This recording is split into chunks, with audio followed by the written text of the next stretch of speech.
चलिए स्टूडेंट, कल हमने पढ़ा था संघीय शासन व्यवस्था क्या होता है। इस टॉपिक को हम अच्छे से समझ चुके थे। आज हम इसी का दूसरा टॉपिक ले रहे हैं। संघीय शासन व्यवस्था से ही इसका संबंध है। अब देखिए, जैसे संघीय शासन व्यवस्था होती है, ऐसे ही एकात्मक शासन व्यवस्था भी होती है। आज हम इन दोनों के अंतर के बारे में ही देखेंगे कि संघीय शासन व्यवस्था और एकात्मक शासन व्यवस्था में क्या अंतर होता है। चलिए, इसको समझने के लिए सबसे पहली बात अगर हम करेंगे संघीय शासन व्यवस्था की, तो जैसा कि हम कल भी पढ़ चुके हैं, संघीय शासन व्यवस्था में 2 स्तर की सरकारें होती है। ठीक है स्टूडेंट्स, कितने स्तर की सरकार होती है? 2 स्तर की सरकार इसमें होती है।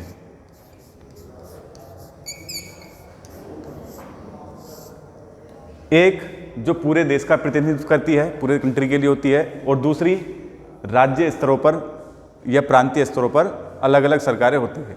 अगर हम बात करें एकात्मक शासन व्यवस्था की, तो इसमें सरकार का केवल एक ही स्तर होता है। कभी कभी ऐसा होता है कि सरकार अपनी सुविधा के हिसाब से अपनी कुछ पावर को प्रांतीय इकाइयों में बांट सकती है, लेकिन मूल रूप से इसमें सरकार का एक ही स्तर होता है। ठीक है। दूसरी, अगर हम बात करें यहाँ पर अधिकार क्षेत्रों की, तो संघीय शासन व्यवस्था में जो अधिकार क्षेत्र होते हैं वो प्रत्येक सरकार के अलग अलग होते हैं। जैसे केंद्र सरकार के अधिकार क्षेत्र अपने अलग होंगे और राज्य सरकार के अधिकार क्षेत्र अलग होंगे।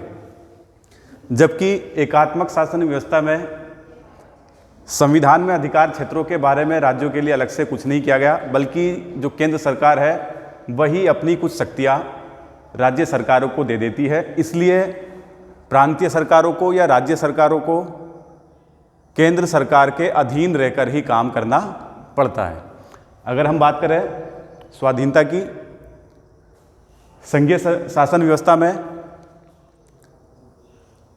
केंद्र सरकार और प्रांत सरकार, इनके अधिकार संविधान में लिखे हुए हैं। ये कुछ भी निर्णय करने के लिए अपने आप में स्वतंत्र है। ना तो केंद्र सरकार को और ना ही राज्य सरकार को आपस में एक दूसरे को जवाब देने की जरूरत नहीं होती है, एक दूसरे से जवाबदेही नहीं होती है, बल्कि ये दोनों ही सरकारें जनता के सामने जवाबदेह होती है।